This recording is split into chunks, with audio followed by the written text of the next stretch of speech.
Semana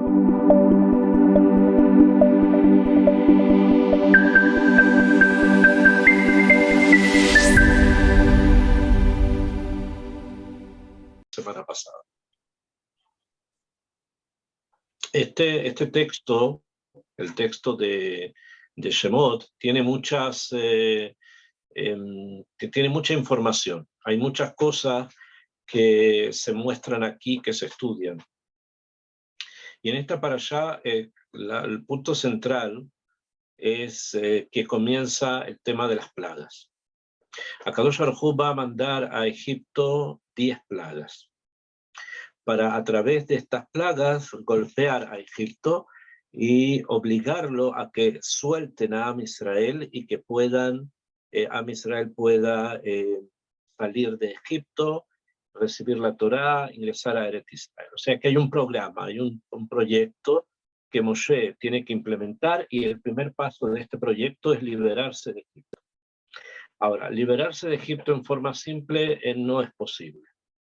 También voy a explicar por qué. Entonces fueron necesarias estas plagas. 10 plagas en total, como todos los conocemos, es algo que es universalmente conocido. Sin embargo, no es tan conocido el por qué o a qué se refieren estas plagas, qué es lo que contienen y cuál es el punto en que estas plagas giran. En los sabios, y por supuesto esto tiene obviamente un motivo, la forma en que se agrupan las plagas son 10, ¿okay? Pero la forma en que se agrupan las plagas, y especialmente al Piasot en forma profunda, o sea, en forma más profunda según la Kabbalah, el Zohar que estamos estudiando, la agrupación de las plagas de diferentes formas indica diferentes cosas, ¿okay?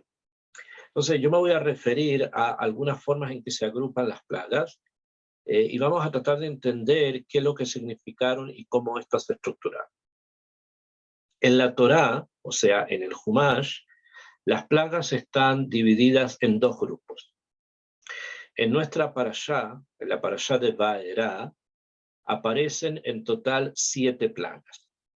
Son 7 las plagas que aparecen en Vaerá, y en la siguiente parashá, que es la parashá de Bo, la que viene inmediatamente después de esta, que es Bo, ahí aparecen 3 plagas. 3 plagas. En Vaerá aparecen 7, que es nuestra parashá de esta semana, y en la próxima semana vamos a encontrarnos con la parashá de Bo, donde aparecen 3.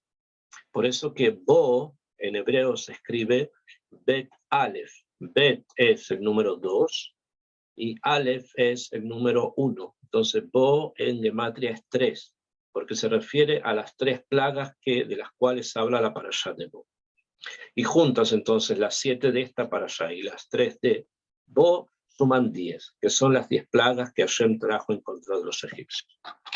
Esa es una forma de dividir las plagas, que es la de la Torah, o sea, es como está dividido según los sabios, han dividido las parashot.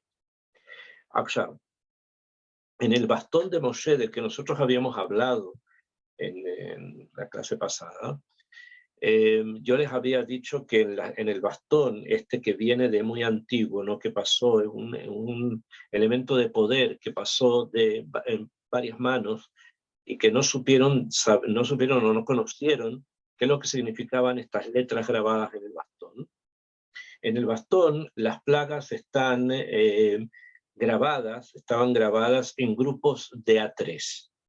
O sea, había un primer grupo que es Dam, sangre, Sefardea, que es la plaga de las ranas, Kinim, que es la plaga de los piojos. Y esto se abreviaba con Datzach, o sea, 3 letras. Y después había otro segundo grupo, que era Adash, Ain, Dalet, Shin, las otras 3 plagas. Y después había un tercer grupo donde había 4 plagas, que son las últimas 4, incluyendo Bejorot, la muerte de los primogénitos. Entonces, en el bastón de Moshe, las plagas estaban divididas en 3 grupos, ¿okay? No en 2 como en el caso de la Torah 7 y 3, sino que estaban en 3 grupos de 3, 3, 4, ¿okay? Esa es otra división. Y también tenemos una forma de dividir las plagas en 5 y 5. Las 5 primeras plagas son aquellas plagas en las que el faraón endureció su corazón. Entonces, el faraón es el que endurece su corazón y no deja que salga Israel de Egipto. Y en las últimas 5 plagas está escrito que Hashem endurece el corazón del faraón. O sea, esto indica que hay una diferencia en la forma en que Egipto recibe las plagas. En las primeras 5, ellos, a pesar de que vieron las maravillas que estaban ocurriendo, no supieron entender, no supieron leer lo que estaba pasando, o sea, no se dieron cuenta exactamente de lo que pasaba e endurecieron su corazón. En las últimas 5 está escrito que Hashem endurece el corazón de Egipto, Hashem endurece el corazón del faraón, y esto es como si fuese un castigo. ¿Por qué? Porque hay una metziut, hay una realidad, que es una realidad bastante grave, que muchas veces Akadosh Baruj Hu castiga a las personas no dándoles la posibilidad de poder rectificar. O sea, no dándole la posibilidad de poder actuar de una manera correcta. Y eso fue el castigo del faraón. El faraón en Egipto, y les voy a explicar por qué, su castigo fue que Hashem le endureció el corazón. Entonces, como si lo hubiese transformado en una especie de autómata, como una especie de robot. En las últimas 5 no era él no decidía, era simplemente estaba actuando según los designios que Kadosh Baruj Hu había puesto, y esto es un castigo. Hay un castigo así, que a las personas las transforman como si fuesen en una especie de autómatas. No son capaces de poder pensar por sí mismos, están manejados como castigo hacia un abismo. Y eso fue lo que le pasó con el faraón, y eso lo vemos de esta otra división 5 y 5. Entonces, hemos hablado de 3 formas de dividir las plagas. La Torá divide según Parashiot 7:3. En el bastón de Moshe están divididas en 3, 3, 4, o sea, en 3 grupos. Y es así como esta división en 3 grupos se explica también en otros contextos. Y también con respecto al faraón mismo están divididas en 2 grupos, 5 grupos donde él endurece su corazón, 5 plagas, perdón, donde él endurece su corazón, y las últimas 5 plagas donde Hashem endurece el corazón del faraón. Ok, Akshav, esto es la técnica, o sea, simplemente para que sepan cómo se va a desenvolver este punto. Akshav. Hay algo más trascendente con respecto a las plagas de Egipto. Y es lo siguiente. Me voy a centrar en la división de las plagas según las parashiot. 7 en nuestra parashá y 3 en la parashá que viene, en Bo. ¿Y por qué? Porque hay algo aquí que es necesario entender.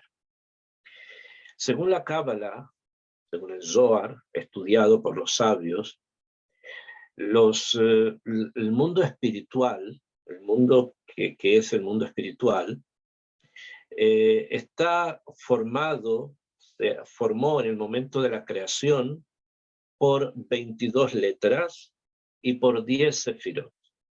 Las 22 letras del Aleph Bet, o sea, del idioma hebreo, que a través de las cuales Hashem creó el mundo, y por lo tanto en todo lo que existe en el mundo encontramos la presencia de las letras hebreas. Y cuando se conoce ya esto, uno empieza a darse cuenta dónde están. Estas son las 22 letras del idioma hebreo, a través de las cuales se crea el mundo. Esa es una gran fuente de energía. Sin embargo, hay otra fuente de energía, que esa otra fuente de energía son las 10 sefirot. Para aquellos que no conocen mucho del tema o lo han escuchado tal vez de manera un poco superficial, las 10 sefirot corresponden a la forma en cómo Akadosh Baruj Hu fue transmitiendo la energía desde el punto más alto, que es el mismo, hasta el punto más inferior, que es la creación. En el mundo espiritual, este proceso en que las energías van descendiendo hasta que se transforman en materia, es lo que nosotros conocemos como Sefirot, de la palabra Sfirá, que significa esfera. O sea, es como una esfera de poder que va transmitiendo una energía muy, muy alta hasta que ésta se transforma en algo concreto. Las Sefirot son 10, como también son 10 las veces que Akadosh Baruj Hu dijo en la creación del mundo, Vayomer, y dijo Hashem 10 veces. Son los 10 Ma'amarot, las 10 veces que Hashem dice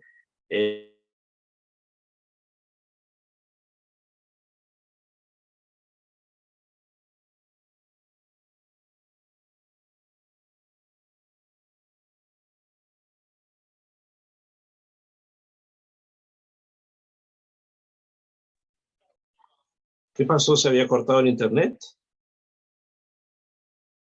Sí, Rab, se cortó. Qué raro. Ok, ¿ahora sí me escuchan?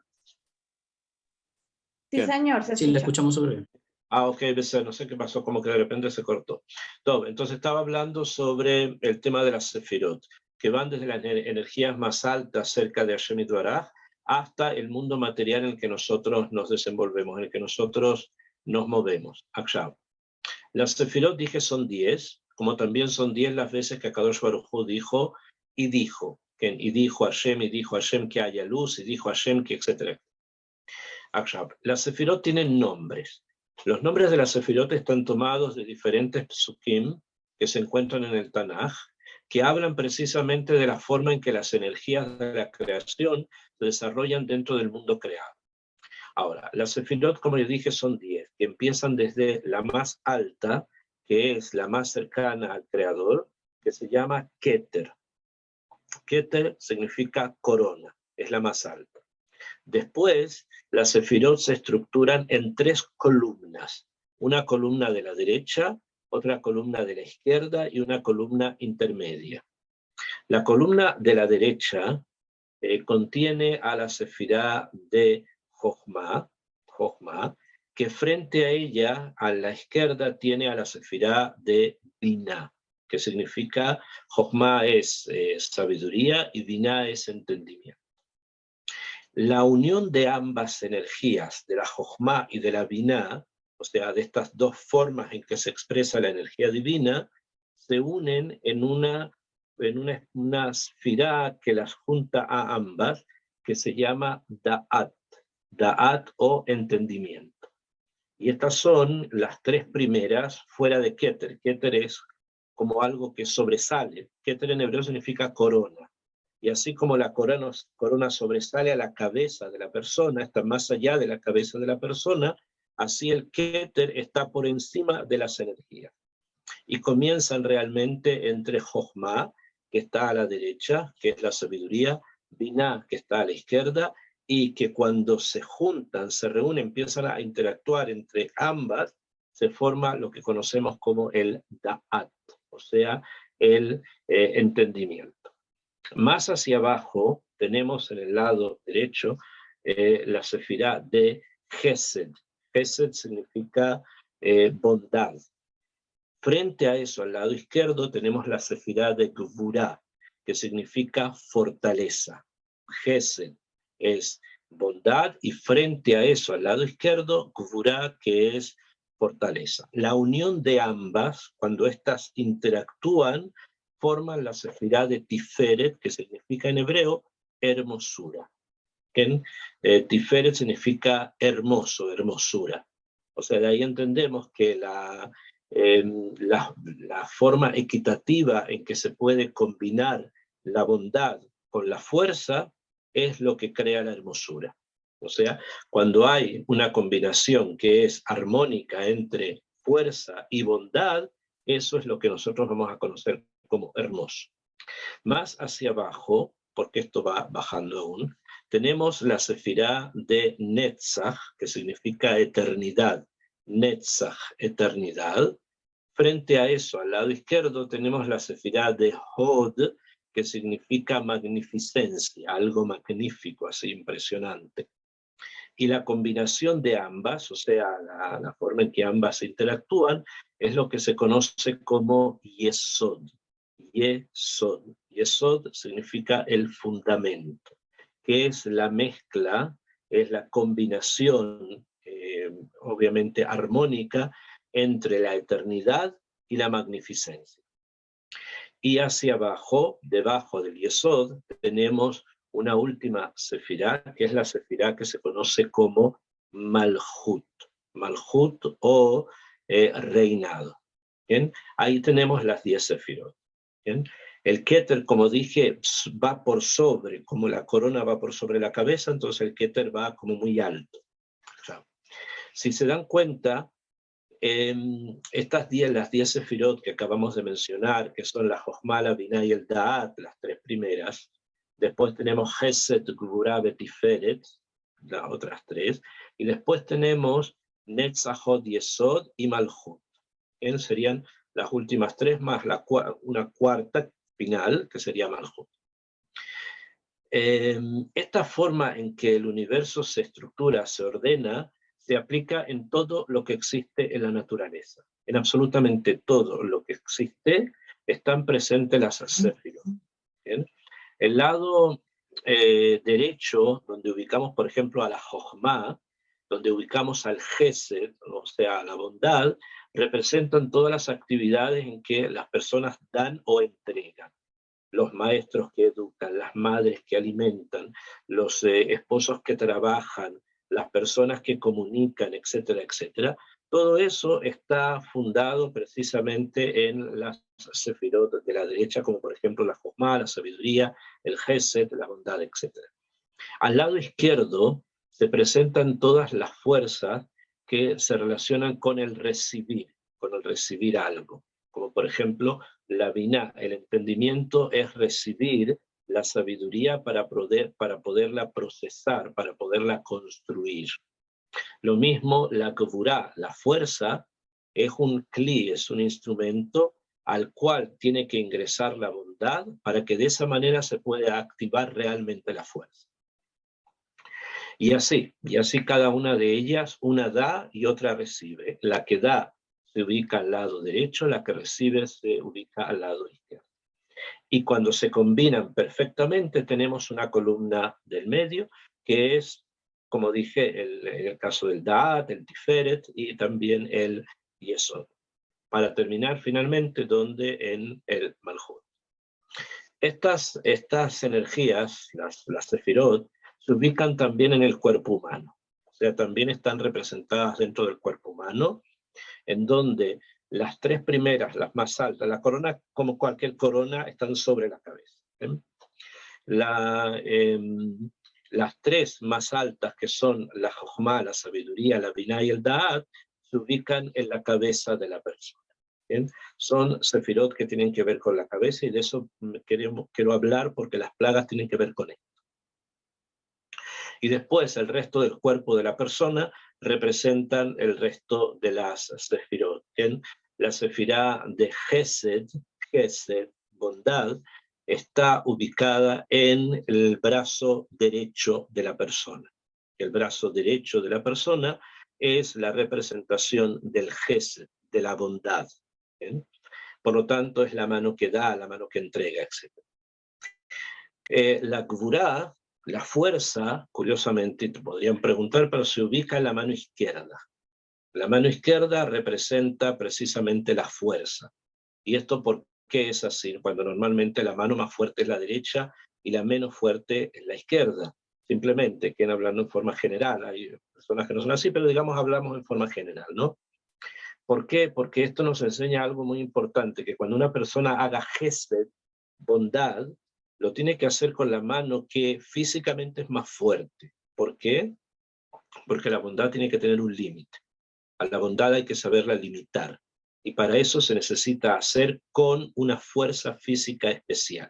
Porque hay que saber hasta dónde llegar, hasta qué límite entregar.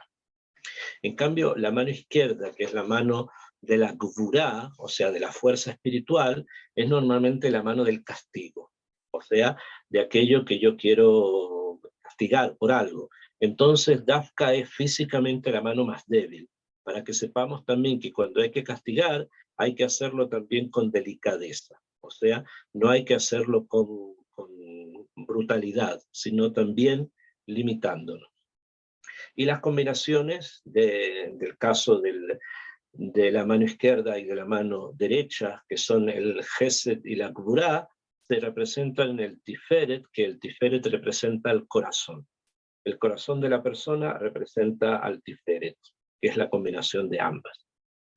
Después tenemos hacia abajo la Sefirá de Netzach, que representa la pierna derecha, la Sefirá de Hod, que representa la pierna izquierda, que son también algo muy importante para entender del pensamiento, las dos piernas, la pierna derecha y la pierna izquierda, sería Netzach y Hod, y la combinación de ambas, que es el Yesod, se ubica en los genitales, ya sea masculinos o femeninos. Y el Malhut, o sea, la última, se ubica precisamente en el equilibrio de todo lo anterior dentro del cuerpo. ¿Bien? Esta es la forma en que las sefirot se ubican en el cuerpo humano, y así podemos hablar cómo se ubican en la naturaleza, cómo se ubican en el pensamiento, cómo se ubican en muchas cosas. ¿Bien? Porque como el mundo se creó a partir de esto, entonces están presentes en toda la creación.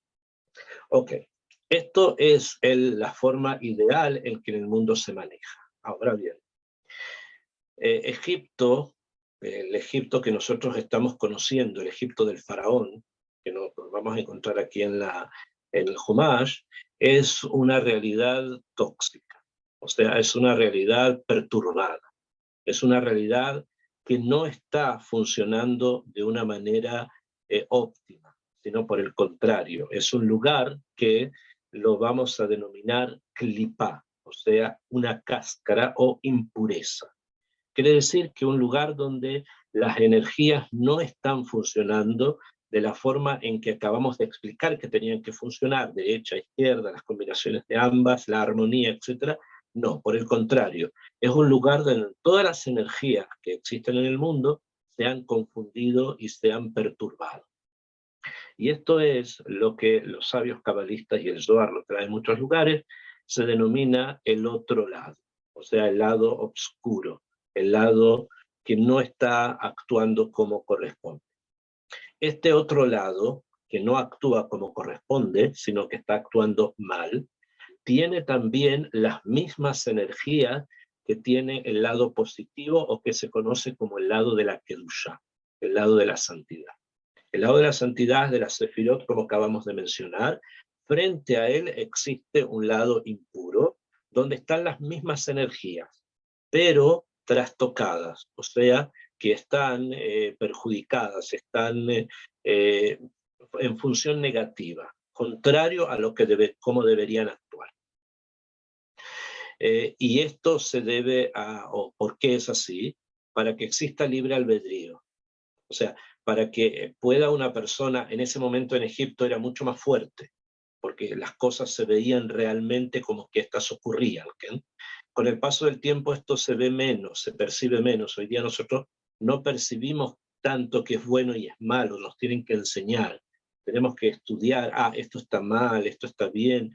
No, no es algo que sea natural en nosotros poder percibir directamente cosas buenas y malas, sino que normalmente las tenemos que estudiar, alguien nos las tiene que enseñar.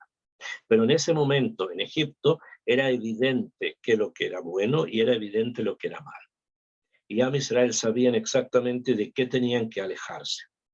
Pues bien, esta realidad, la realidad otra, la realidad perturbada, donde se dan las mismas energías, esa realidad tenía bloqueaba el Da'at, o sea, la combinación de la Jochma y el Da'at en la cabeza, o sea, de la sabiduría y del entendimiento, estaba bloqueado, el Da'at estaba bloqueado por la figura del faraón.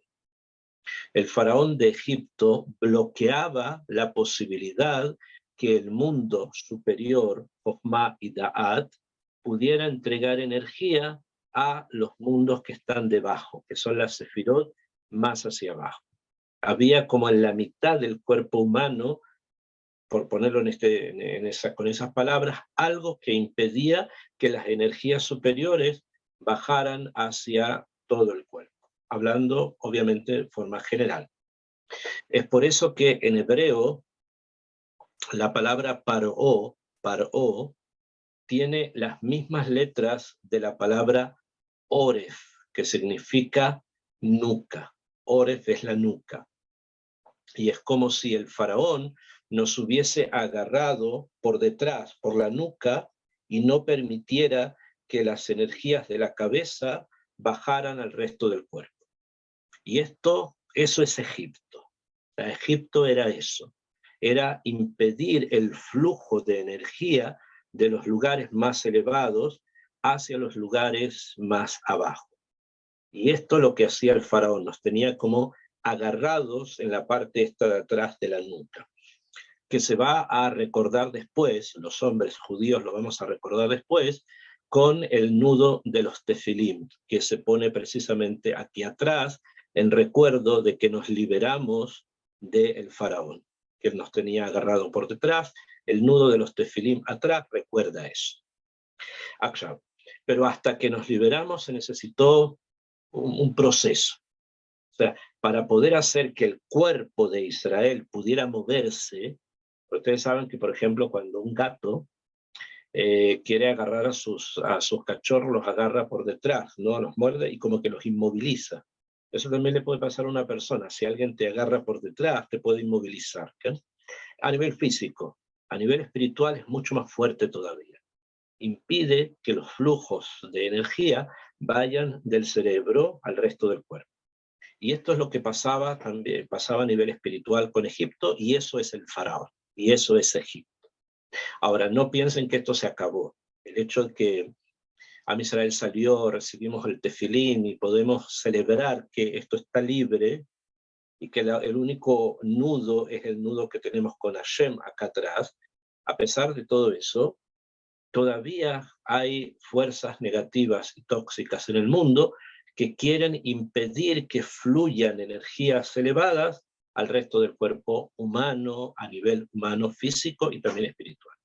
Entonces, no hay que perder eso de vista, que existe todavía un faraón por allí, que todavía existe un Egipto en alguna parte. Ahora, como esto era así, Am Israel estaba como congelado por el poder espiritual del faraón, entonces Hashem mandó a Moshe para que le dijera que nos soltara. Y le dijo, Shalach et ami beyabduni, envía a mi pueblo para que me sirva.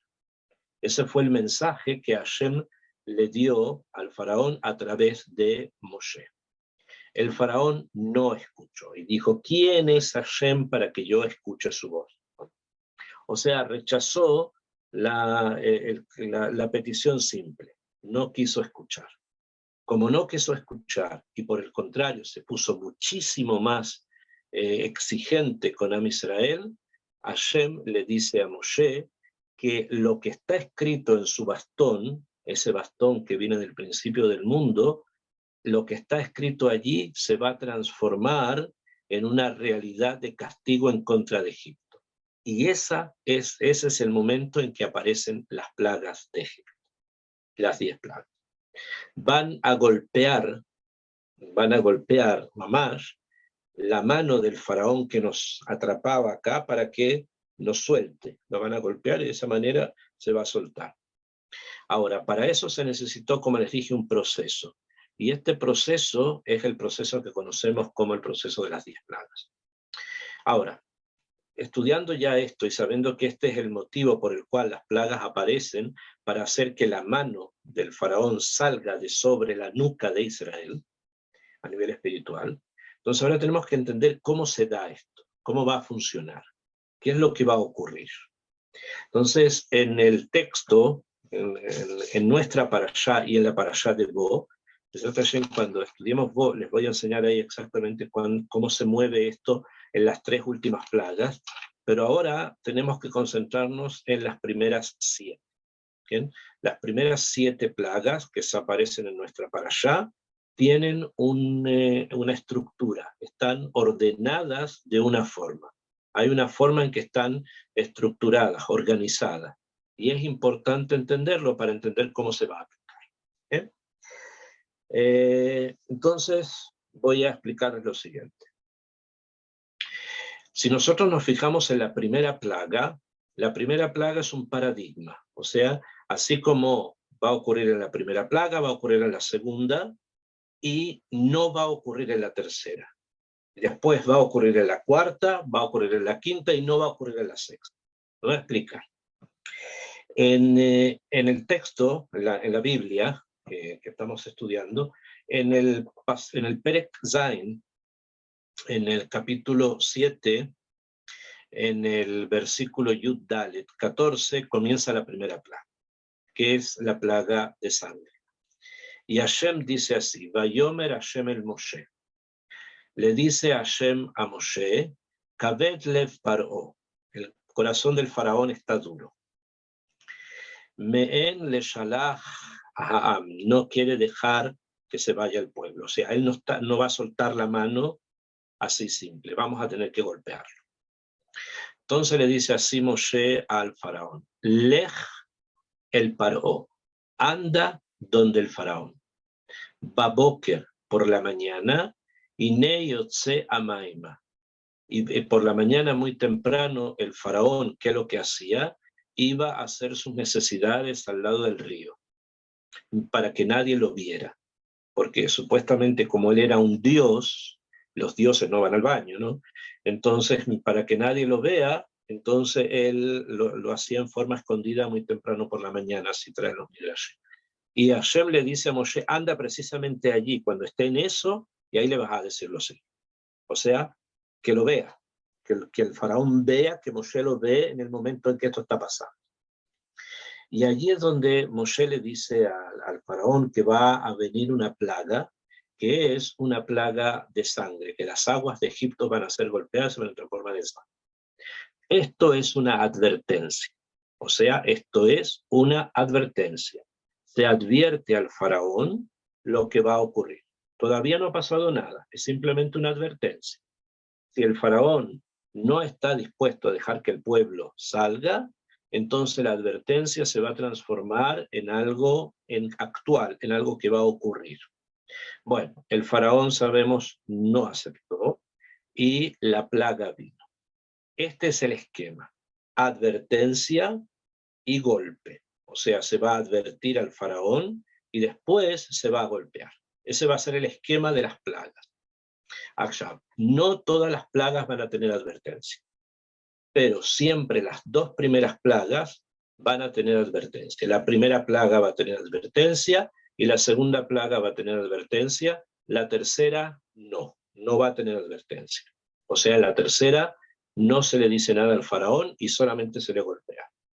Después, la cuarta plaga va a tener advertencia, la quinta plaga va a tener advertencia, la sexta no va a tener advertencia, se le va a golpear directamente, la sexta. La séptima tiene advertencia, la octava tiene advertencia, la novena no tiene advertencia, y la última, la décima, sí tiene advertencia, que es la de la muerte de los primogénitos.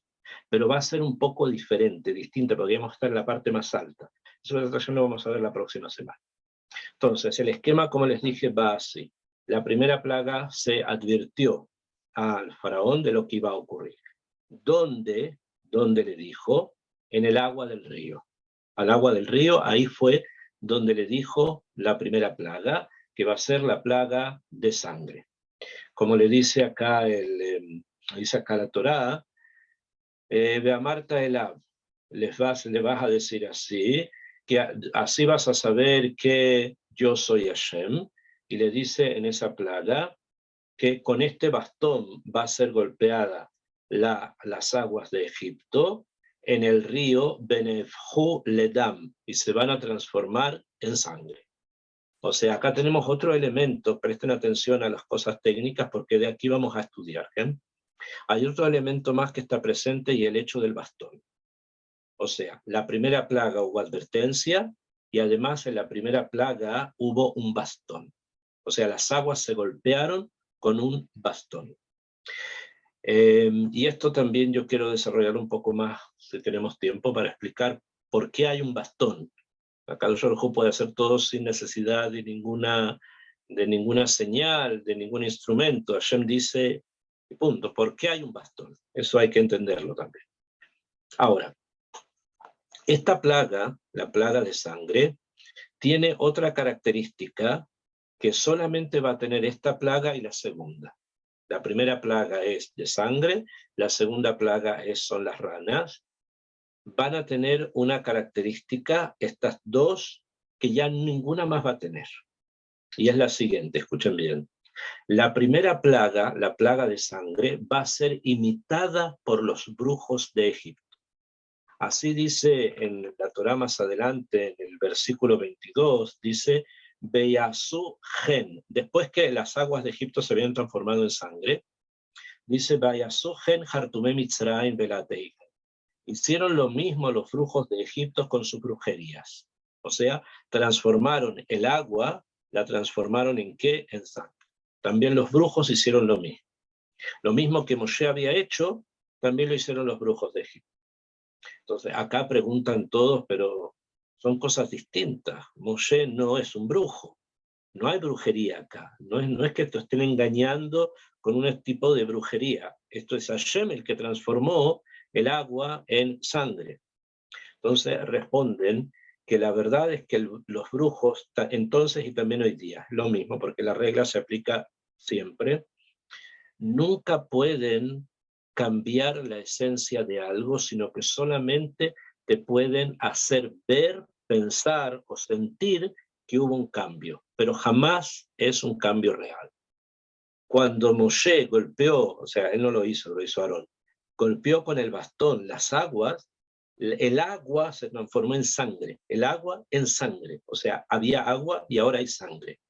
Cuando los brujos lo hicieron, el agua siguió siendo agua, pero tuvo un color rojo. Esa era la diferencia. O sea, siguió siendo agua, no fue sangre, pero se puso de color rojo. O sea, el brujo lo que hace es como toma algo y te lo muestra, te convence a ti que es de otra forma. Pero la verdad es que no es de otra forma. También entonces, también hoy día, eso sigue igual, no ha cambiado. Hoy día tienen menos fuerza y tienen menos capacidad de hacer cosas, pero eso sigue presente. Entonces los brujos de Egipto lo que hicieron fue tomar el agua y ponerle color rojo, pero el agua siguió siendo agua. En el caso de Moshe, porque esto venía de Hashem, el agua se transforma en sangre. Entonces de ahí tenemos que entender una cosa, y esto es importante que lo sepan. El poder divino, el poder de Hashem, es un poder que puede cambiar la esencia de las cosas a nivel natural, o sea, la naturaleza de una cosa cambia. Y esto se aplica en lo físico y también se aplica en lo espiritual. A Kadosh Baruch, para Hashem Itbaraj, para Hashem, para Dios, no hay nada que sea imposible, porque Él es todopoderoso. Entonces puede alterar absolutamente todo en forma esencial, o sea, un cambio total. Una persona puede estar desahuciada, lo aleino, a punto de morirse, y Akadosh Baruj Hu decide que va a vivir 10 años más, va a vivir 10 años más, y el desahucio, la agonía y todo eso se van a acabar. Realmente va a ocurrir así, si es que Hashem así lo decide. En cambio, los seres humanos que se dedican a las cosas oscuras, no tienen ese poder. Lo único que pueden hacer es engañarte un poco sobre qué cosas están pasando y hacerte pensar que hay salud cuando realmente no la hay, por ejemplo, o que hay bienestar cuando realmente no lo hay, o que hay amor cuando realmente no lo hay. ¿No? Hoy día la mayoría de los amarres que hacen los brujos en general es para que uno se enamore de otra, o esta de este, qué sé yo, cosas que son totalmente artificiales. ¿Okay? Esto con respecto a Hashem es distinto, y esto hay que tenerlo presente siempre, y esto es uno de los puntos con los cuales se golpea al faraón, porque es algo que todavía está presente, que la gente se deja engañar con personas que le convencen de cosas que son extrañas. ¿Okay? Y eso es parte justamente de la liberación de esto que teníamos acá atrás, que es liberarnos de las imaginaciones, ver la realidad. Ahora, yo les dije, la segunda plaga, que es la plaga de las ranas, también hubo una advertencia.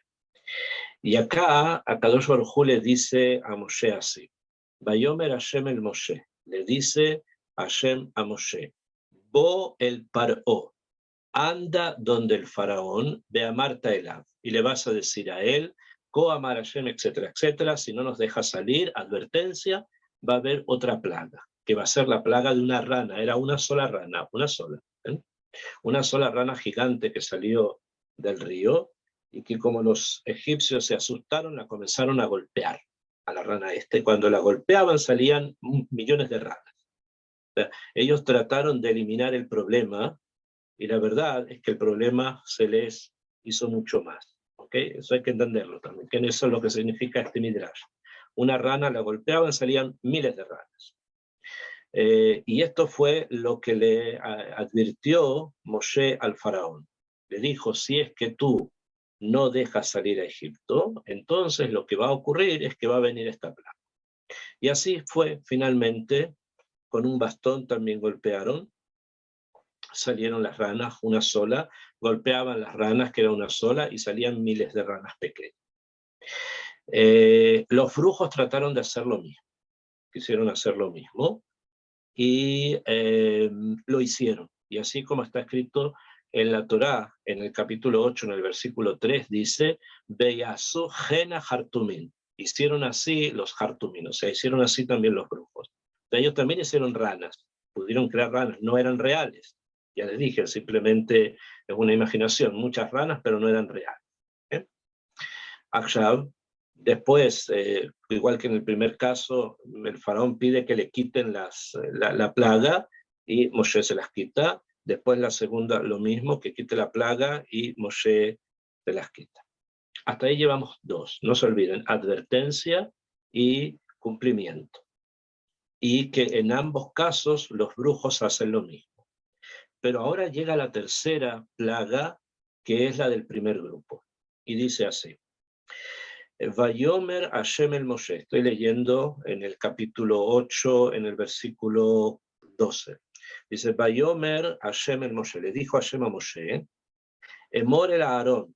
Dile a Aarón, Netet Mateja, que Aarón extienda su bastón y que golpee la tierra. Y cuando golpee la tierra, esta se va a transformar en piojos. Acá ya no hay advertencia. No le dice que vaya donde el faraón, sino que directamente que venga la plaga de piojos. Y acá así ocurrió, inmediatamente vinieron los piojos, y no está escrito que los brujos hicieron lo mismo, sino que está escrito otra cosa. Dice en el versículo Tetvav 15, Vayombru a Hartumim. Dijeron, Hartumim son los brujos de Egipto. Dijeron los brujos, él paró al faraón, Etzva Elohim hi. Esto que está pasando es el dedo de Dios. Etzva Elohim. Eso fue lo que los brujos dijeron. ¿Por qué los brujos dicen eso con respecto a los piojos? Entonces explican los sabios que la brujería puede engañarnos en cosas que son grandes. O sea, la posibilidad de poderte engañar son cosas grandes. Pero en cosas pequeñas la brujería no puede hacer. Y la brujería no puede hacer un objeto tan pequeño como un piojo, que es una cosa muy chiquitita. Entonces eso quiere decir, ¿por qué? Porque prácticamente no se ve. Y la brujería trabaja con la visión, trabaja con los engaños a la visión. Entonces si tú no lo ves, no tiene poder allí de hacer nada. En cambio, son las cosas que tú ves, esas son las cosas que la brujería puede engañarte, puede perturbarte, pero no cosas tan pequeñas que no se ven. Entonces, cuando se dieron cuenta que ellos no podían hacer objetos tan pequeños, entonces ellos dijeron, los brujos de Egipto, dijeron, esto que está pasando acá es el dedo de Dios. Y nunca más se vio a los Hartumín, a los brujos de Egipto, otra vez aparecer. Desaparecen por completo de la escena. Ya no los vamos a encontrar más. Se dieron cuenta de que lo que había pasado no venía de un gran brujo que se llamaba Moshe, sino que venía del dedo de Dios, Etzva Elohim. Y eso es importante tenerlo presente para estudiar este tema que estamos viendo, el tema de las plagas. Estas tres plagas debilitan la mano del faraón que tenía cogido a Israel de la nuca. Lo debilitan, pero aún no nos soltó, todavía no nos soltaba. Entonces vinieron una serie de otras tres plagas. La primera, que es la plaga número 4, que es la plaga de los animales, animales salvajes que vienen y atacan a los egipcios. Otra vez hay una advertencia, una cosa, no olvidé decirle, que con respecto a la advertencia y a la cantidad de tiempo que duraban las plagas, hay discusión entre los sabios si la advertencia eran 3 semanas y la plaga 1 semana, o la advertencia 1 semana y la plaga 3 semanas. O sea, cada plaga siempre duraba un mes. Cada plaga duró un mes.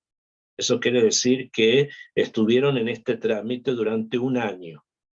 Y la última plaga, que es la plaga de la muerte de los primogénitos, la advertencia esa duró más tiempo, varios meses, ¿bien?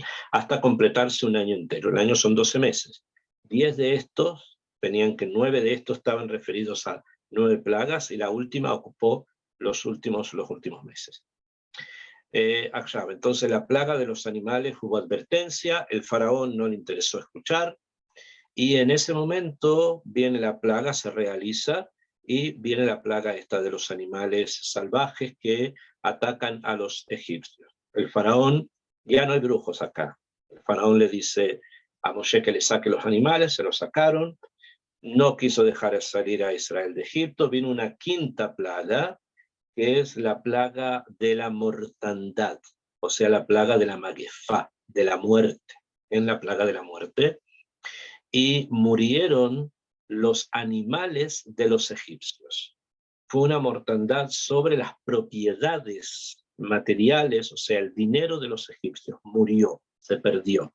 No los egipcios todavía, sino el dinero de ellos. Otra vez advertencia y después realización. Brujos ya no hay, el faraón pide que le quiten, Moshe se la quita, no los deja salir, viene una 7ª plaga, una 6ª, perdón, porque estamos en la 5ª, que es la mortandad, y una 6ª plaga, que esta viene sin advertencia, que es la plaga de la sarna, o como se dice, shhin, le salían como unos sarpullidos en la piel a los egipcios. ¿Okay? Esta vino sin advertencia. Ya a estas alturas, Egipto estaba cambiando. El faraón ya va a recibir un castigo porque no quiso dejarlo salir antes. Entonces ya en este momento el Egipto está cambiando. Hay algo que está pasando y ya están como cansados, a pesar que han pasado solamente 6 plagas, pero lo que Moshe ha dicho se ha cumplido. Entonces ya los Midrashim cuentan que los egipcios mismos estaban en una situación como de necesidad de terminar con esto, no querían seguir. Pero el faraón fue castigado y se le quitó el libre albedrío y por lo tanto todo continúa.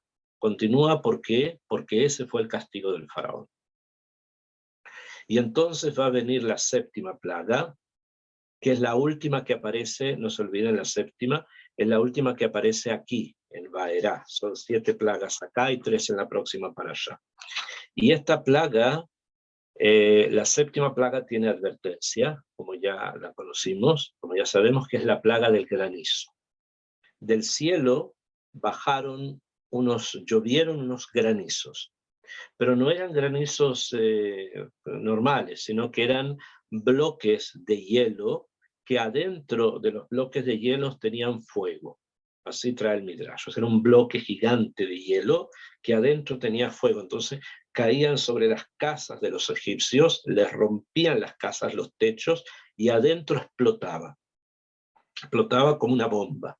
Y todo se quemaba, porque había fuego adentro. Esto tuvo advertencia, como les dije, y finalmente viene la plaga, que es la plaga del granizo. Me voy a detener un poco en esta, que es la última plaga de nuestra parashá, porque es necesario explicar un poco más sobre esto. Cuando ya llevamos 7 plagas, como ya les dije, dos vienen con advertencia y una no, se presenta una plaga que es muy destructiva. Las demás también lo fueron: la sangre, la rana, los piojos, después vino la muerte de los animales, después la mortandad, o sea, los animales, después la muerte de los animales, y ahora tenemos el caso este del shhin, de la sarna primero, y ahora el granizo. El Midrash cuenta que el granizo que cayó en Egipto no cayó todo en Egipto, o sea, no cayó todo el granizo, sino que el granizo se dividió en 3 grupos. Hay un grupo que cayó en Egipto ahora, en este momento. Hay un grupo de granizo que cayó cuando Am Israel conquistó la tierra de Israel en la época de Joshua. Y hay un tercer grupo de granizo que va a caer en el futuro. Es la única plaga que se va a repetir. Todas las demás que hemos escuchado y estudiado, sangre, las ranas, los piojos, todo lo demás, no va a ocurrir de la forma en que ocurrió en Egipto. Van a haber obviamente epidemias, los animales se van a morir, los animales puede ser que ataquen a las personas, todo eso puede ser que ocurra. Y ocurrió. Pero no hay ninguna plaga que vaya a ocurrir exactamente igual como ocurrió en Egipto, excepto esta, la plaga de granizo. Y por lo tanto tiene una importancia. Hay algo allí que no podemos dejar de lado. ¿Okay? Hay algo que no podemos dejar de lado cuando estamos hablando precisamente de la plaga de granizo. Fíjense ustedes que está escrito en la plaga esta del granizo, en el capítulo 9, en el versículo 14, la plaga del granizo misma, la advertencia. Le dice a Hashem, a Moshe, que diga así. Y le dice, Ki bepaam hazot, esta vez, ahora, ani sholeach, yo voy a mandar a Hashem, le dice, yo voy a mandar, et kol magefotai el livja, voy a mandar todas mis plagas a tu corazón, ubeabadeja, y a tus esclavos, ubeameja, a tu pueblo, Ba'aburteda quien camoni bejolares, para que sepas que no hay como yo en toda la tierra. Eso es lo que Hashem le dice a Moshe, dile esto al faraón. Y Moshe se lo va a decir, obviamente, para que escuche el pueblo. ¿Qué es lo que está diciendo? Dice algo que es muy raro, porque dice, te voy a mandar todas mis plagas, pero no son todas las plagas, es una sola, es la plaga de granizo, solamente esa. Y Hashem la llama todas mis plagas cuando está hablando de la plaga de granizo. Y después dice, para que sepan todos que no hay como yo en toda la tierra. No es necesario que las personas que viven en el Polo Sur o en el Polo Norte, o las personas que viven en América, si habían en otro lugar, sepan lo que está pasando, no importa. Lo que importa es que los egipcios lo sepan. Entonces, ¿por qué dice acá para que sepa toda la tierra?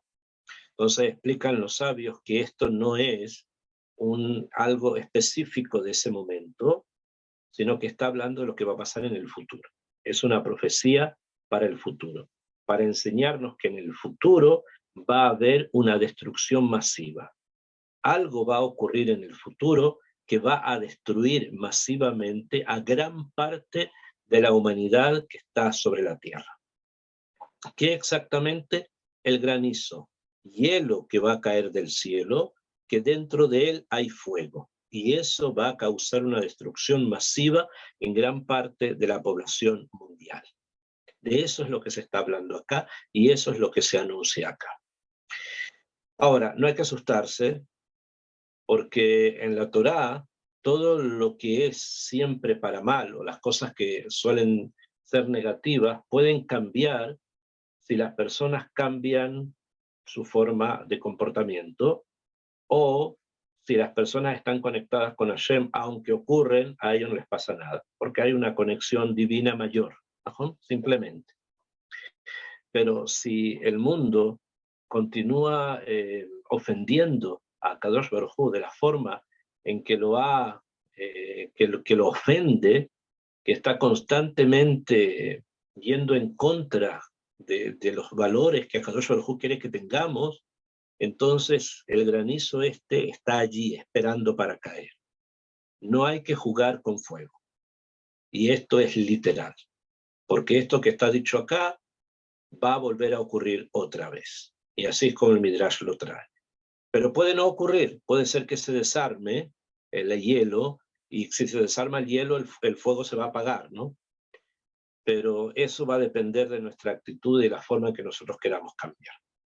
La parashá termina justamente con la caída de la plaga de granizo,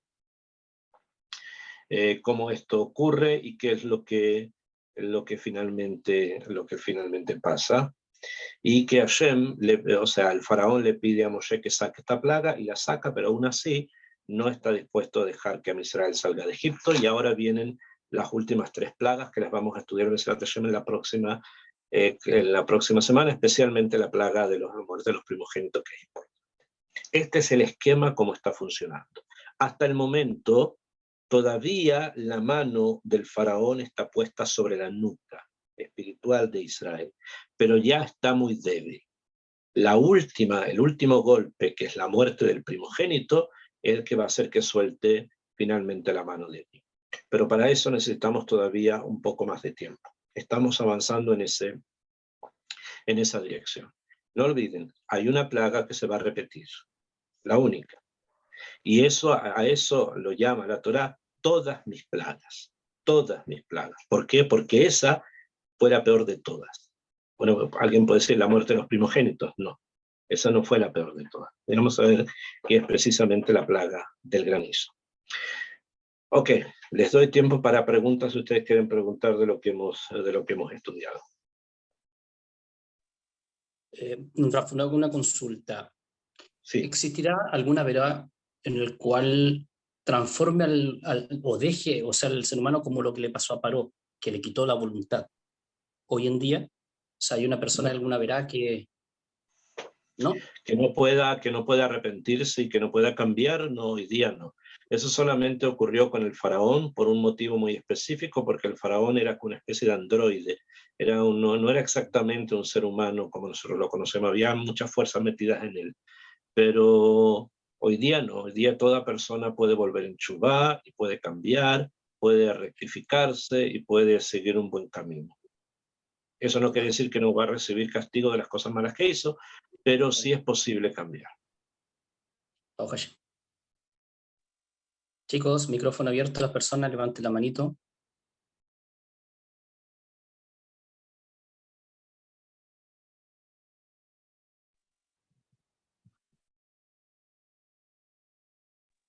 Zoila. Ken. Shalom Rav, una consulta. Nosotros, bueno, el mundo ha pasado recientemente por el COVID. ¿El COVID está considerado como una plaga también? ¿Y esto podría ser por la Shonjara? ¿O es solo una advertencia? Porque todo viene de la mano de Hashem. ¿Es una advertencia para que las personas cambien? Y porque puede ser también que esté utilizando a las personas, porque veo que se están creando nuevos virus, que más creo que el enfrentamiento entre los países están utilizando virus, me parece. Bueno, primero, o sea, la pandemia que tuvimos, o que todavía continúa, ¿no? Los últimos años, no es la primera vez que hay pandemias en el mundo. ¿Bien?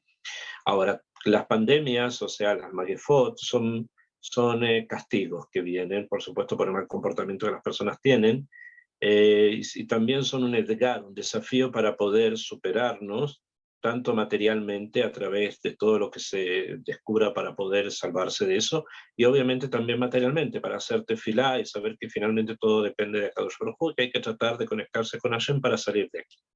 Pero todavía no están al nivel del granizo. Cuando hablé del granizo estamos hablando en otra esfera, en otro nivel. Hasta el momento hemos tenido como pequeñas advertencias, pequeñas, no son muy pequeñas, porque, por ejemplo, la peste negra en Europa destruyó 1/3 de la población de Europa.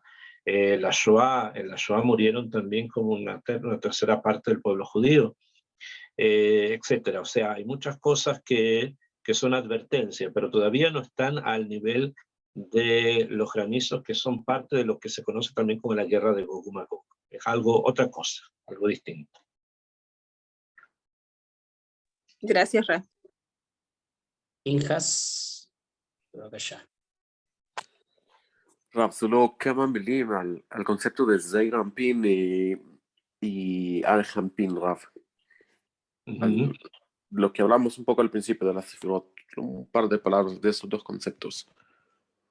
El tema de las 7 Sefirot, en las que están contenidos el Zeir Anpin y la Nukba, te refieres al tema de explicando los puntos de vista de los Parzufim.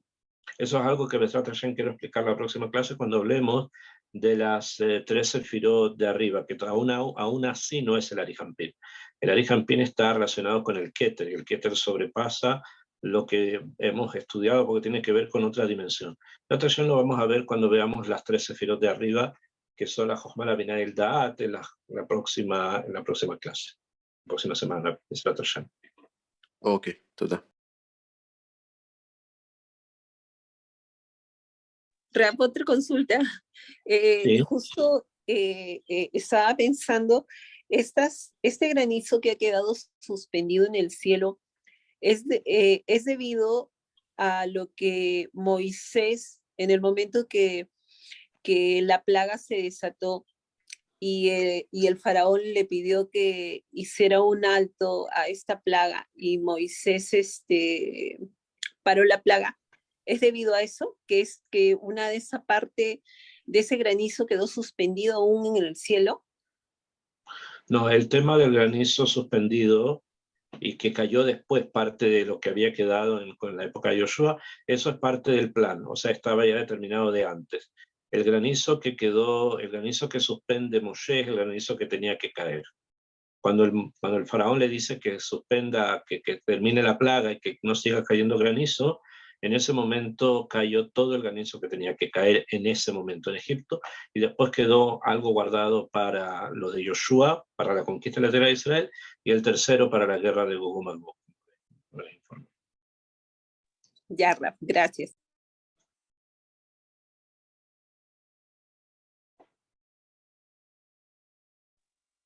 Ok. ¿Alguien más? El último, chicos.